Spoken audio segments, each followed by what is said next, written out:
what we need to do is find a way to make stanchions for the old Blue Box handrails as replacement stanchions. What we've done so far is we've made stanchions and soldered them and then shaped them. But what if you got, look at this crazy thing. I got this thing from trade show. Someone had, looks like possibly an F45, possibly parts of an SD90.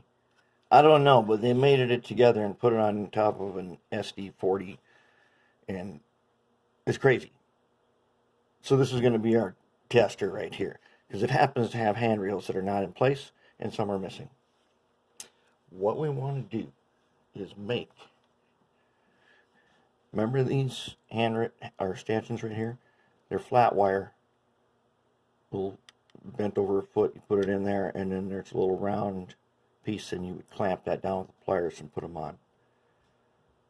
So what if we had a situation like this where we're just missing one or a couple, or something like this? You're missing this whole thing, or you're missing all the stanchions for this, but you might have the railing.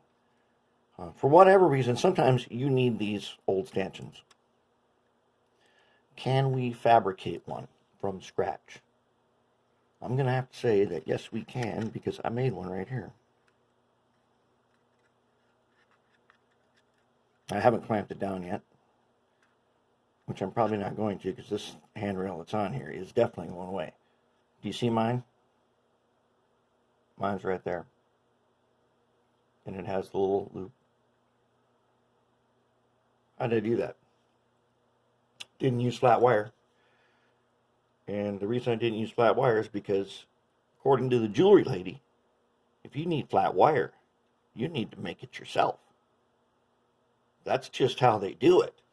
You don't buy flat wire, you have to make it. And I have a tool right here. Let's try it. So, I have tried a couple different ones, and I found that the 24 gauge,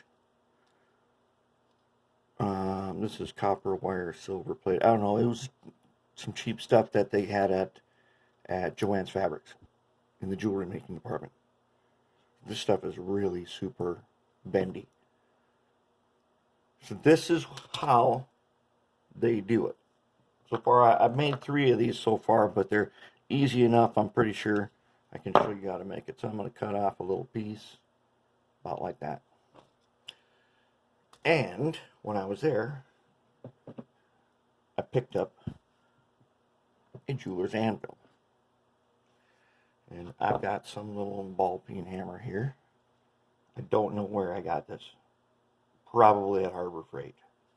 Whatever it was. It must have been really cheap, because I definitely do not need more hammers, but I bought this one.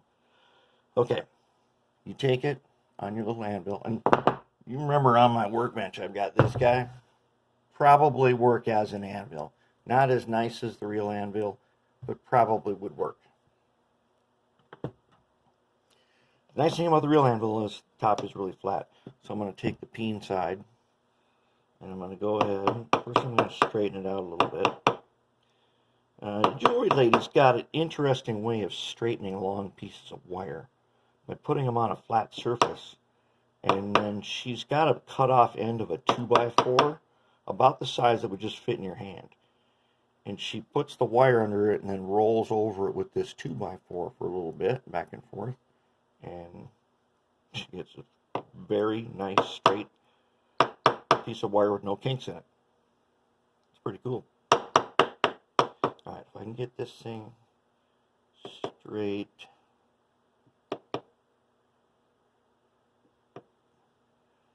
See if we can get him all the kinks out. And we're going to start flattening them. Okay, so what I'm going to do is I'm going to flatten this wire.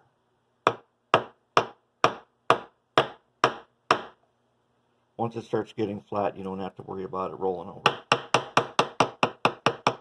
I'm going to flatten it by eyeball what I think about a stanchion width is.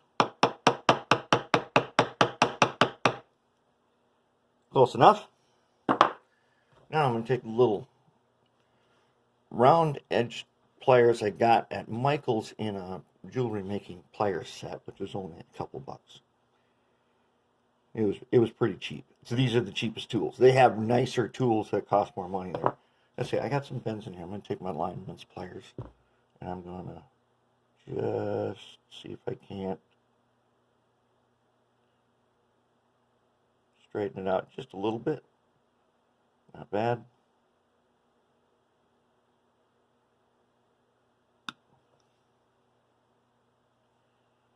That's pretty good. I should have started with a straighter piece of wire.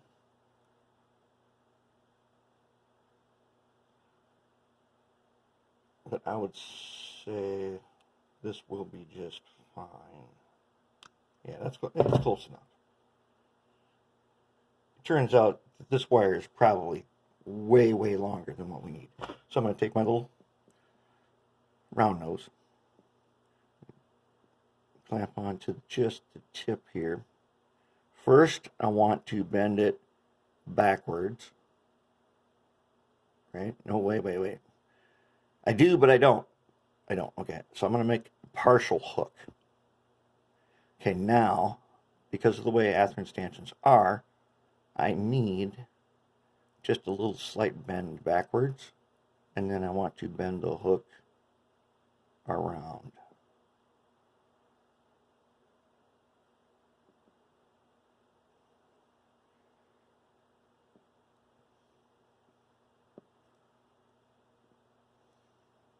That is probably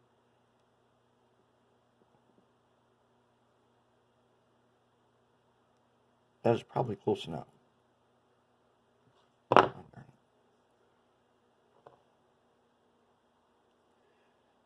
There's my little hook. Okay, now it looks a little wavy. Don't worry about that. These stanchions are actually have to be a lot shorter than what we've done here. So now, take this junker off the junk heap. I'm going to hook on where I took this one stanchion out. I'm going to take my marker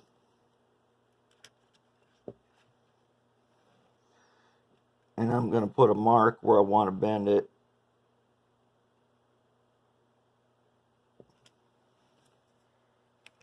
Okay. Then I'm going to take my pliers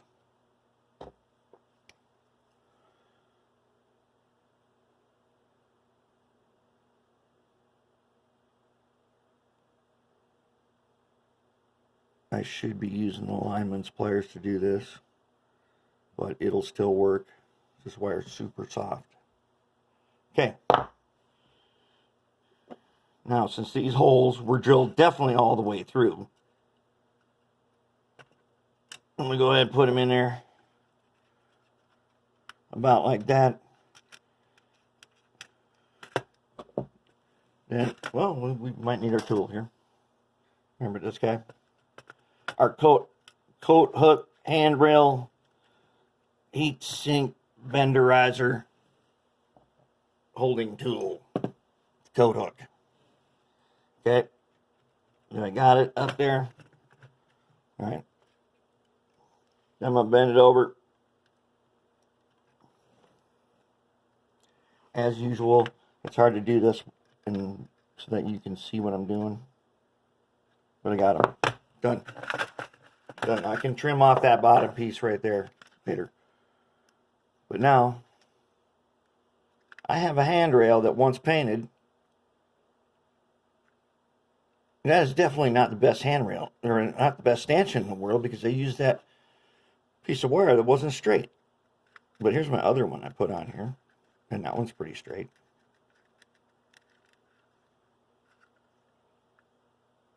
That ain't bad.